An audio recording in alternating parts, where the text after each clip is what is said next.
Hi everyone. I still have PTSD from it, which is why it took me a while to film this video.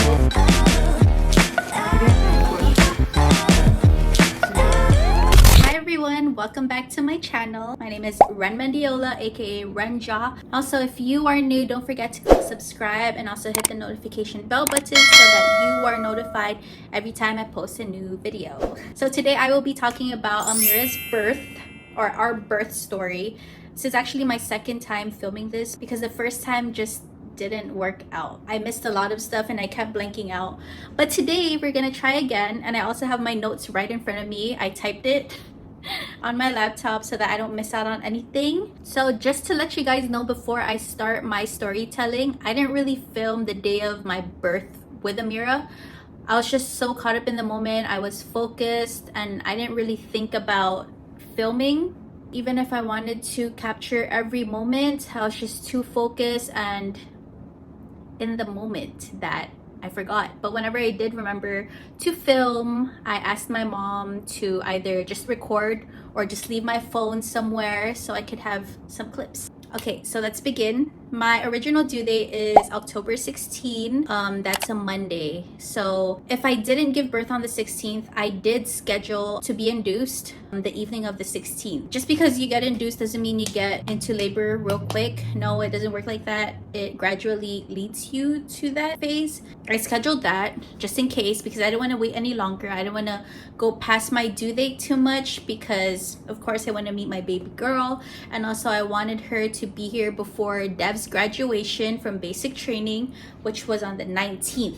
Okay, so the morning of the 16th, which is around 1 a.m., I got up to use the restroom. So usually I would get up in the middle of the night to use the restroom, but this time when I was walking to the restroom, I started feeling something trickling down my legs, and that never happened. So I rushed to the restroom. I wiped just to make sure, and there was a little like pink mucus looking thing, but mostly liquid, and it just kept going on. So I wore a pad and then I went to my mom, woke her up. I told her what was happening and she told me just wear that pad and we'll wait. Okay, but she also asked me, am I feeling contractions? I told her yes.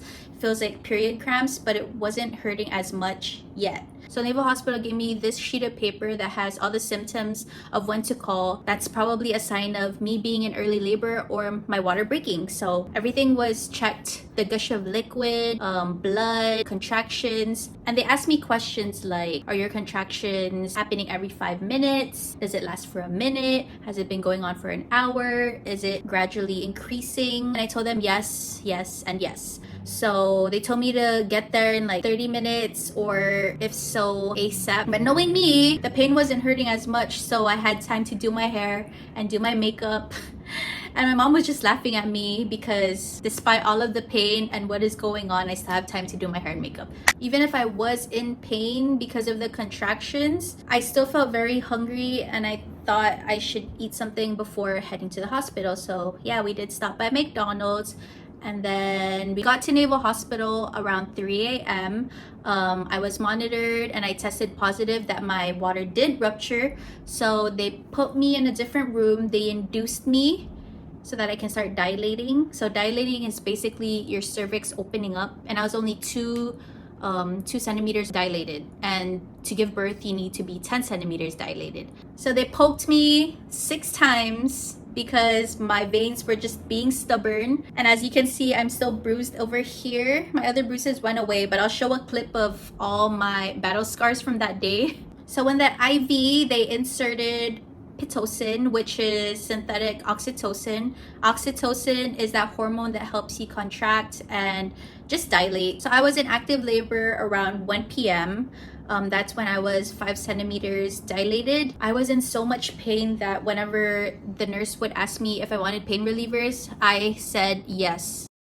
Okay. So originally I told myself I wasn't gonna take any medication for the pain, but girl, when people told me that the pain was period cramps times 100, it was really period cramps times 100. In the beginning, I was trying to breathe through it. I think I did that for about half of my labor. I was just breathing through it. But once I hit that 8 cm dilation mark, I was just Even if I told myself I wasn't gonna take the epidural, Stop it. Get some help. girl, I took that epidural and it was a lifesaver. I enjoyed it. Although I did still feel pain, it wasn't as bad as when I didn't have the epidural. All right, so after being in active labor for 6 hours, I finally hit that 10 centimeter dilation mark, which means your girl is ready to push out a baby. And originally I wanted to do a vaginal birth, so I kept pushing and pushing. So everyone was telling me that even if this was my first time giving birth, I was pushing great. I was doing a good job. I was using the correct muscle. Okay, ready? Okay, we're gonna do 3 sets. I'll let mom lead. She's doing a great job. Okay. And push. 1, 2, 3, 4, 5, 6, 7, 8, 9, 10. Take a deep breath and push right back away. 1, 2, 3, 4, 5, 6, 7, 8, 9, 10. Take a deep breath again and push. 1, 2, 3, 4, 5, 6, 7, 8, 9, 10. Good, mama. Good. You're using all the right muscles. Contractions are like waves. So I would feel the contraction going up and I could slightly feel pain, but it wasn't that kind of pain again like how I felt before the epidural, but I still could feel the pain. So imagine a wave. So whenever it would start going up, they would tell me to hold my breath and then push and then blow out, hold my breath, push. We did that 3 times until we are on the peak of the wave. And then once it starts going down, we relax and then we wait for the next wave of contraction. So we were doing that for about 3 freaking hours. What? I was so exhausted, but I kept telling myself that I needed to bring this little girl to the world. So I was just breathing it out and riding each wave and just listening to the doctor, my mom, and the nurses whenever they tell me to push. So within the 3 hours of pushing, the doctor asked me if I was feeling pain or back pain whenever I felt contractions, and I told her yes, I was. So they had this theory that maybe the baby's facing up. So for example, this is my cervix, okay? This is the baby. So instead of facing down like this, she was facing up. So they did an ultrasound to check if she was facing up, and she was facing up.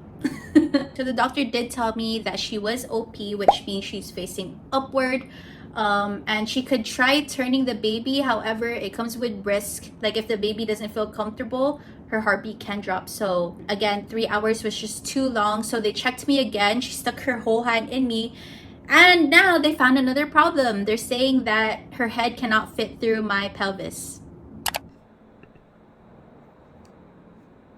Okay, so this is real time. I'm actually editing right now, and I noticed that I forgot to say something when I was recording those clips. So after pushing for several hours, they declared Amira as arrest to descend, which means mom has been pushing for several hours trying to birth baby through the vag, but there is not much progress happening, so we have to proceed to either the forceps or the C-section to assist birth. And as I mentioned, there were complications, so yeah, it just makes sense.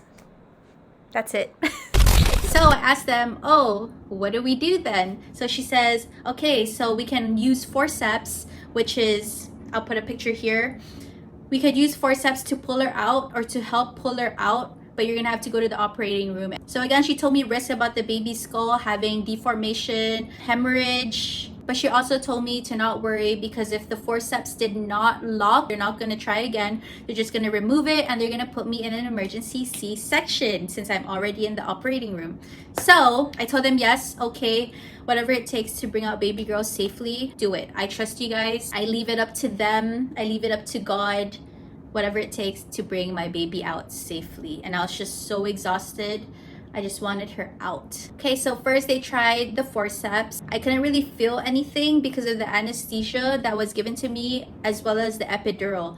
So all I felt was pressure. I saw one forceps go in and the second forceps go in. And then I started feeling pressure with them trying to lock it.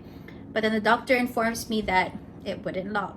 Oh my God! Wow! And thank God it didn't lock, because the scary risk like hemorrhage, deformities, I didn't want any of that happening to baby girl. So I was kind of thankful that it didn't lock. But then they told me since it's not working out, we're gonna proceed to an emergency C-section. And I was already up for it. I was there laying down, like, just do it, get it over with. So being under the anesthesia and the epidural, I couldn't really feel them when they sliced me open. However, I did feel lots of pressure. And then in the middle of feeling that pressure, I think 5 minutes into it, I started feeling pain. And I looked at my mom and the anesthesiologist, and I was like, is it normal that I'm feeling pain? So I guess the anesthesiologist, being aware that I was feeling pain, started upping my anesthesia more, and he was adding stuff like morphine. Literally, I felt like my insides were being rearranged and like pulled and pushed, and just all sorts of pain that I really expressed myself. I mean, I wasn't yelling, but I did cry and I expressed my pain. Oh my God! Oh God! Oh God! So also during the C-section, they had to use a vacuum to put on Amira's head, because again, she was already far into my birth canal that they had to pull her out. With that, again, has risk like slightly bruising and bleeding, which she does have, but it's healing. The surgery took about 15 minutes, but I felt like it was a lifetime of pain.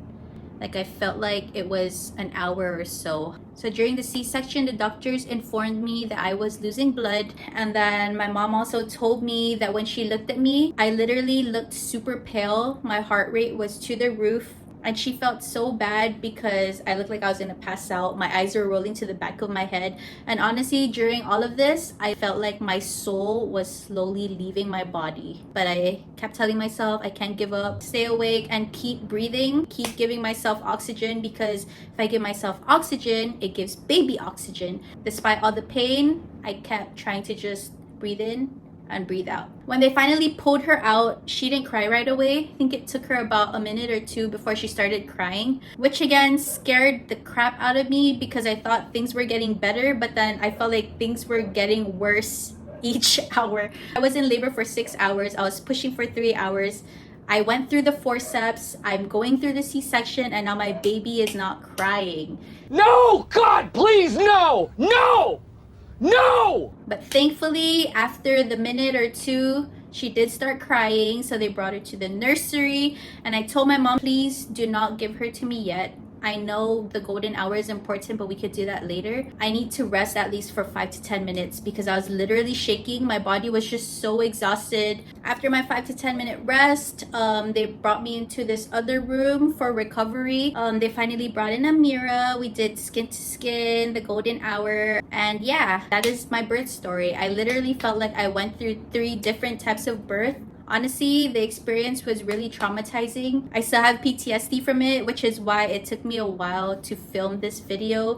It took me a while to comfortably talk to it with you guys. But yeah, it's been 2 weeks and I am okay now. My C-section is slowly healing. Amira's safe and healthy. I am slowly recovering. I'm just so glad that she's finally here, and she is very loved by so many people already, including you guys. I never expected for my first birth experience to be so traumatizing that I don't know if I want to have another one. Why are you running? Why are you running? Yeah, despite the trauma, the PTSD, the hardship, that whole entire day, I'm still very, very thankful to God for giving me this opportunity, experiencing pregnancy, childbirth, and being a mom. I'm just so grateful. I thank God every day that I have this angel by my side. I thank God every day for all the blessings, and I really felt like that day when Amira was born, I had God by my side. Trying not to cry. Coincidentally, all of this was happening on a Monday morning, which is usually the time that Dev calls me. So every week, Dev only has one phone call, which is Sunday evening for them, or Sunday afternoon, which is Monday morning for us. So I was able to talk to him when I got to the hospital, because I got there around 3 4 a.m. We were able to talk when they were trying to do my IV.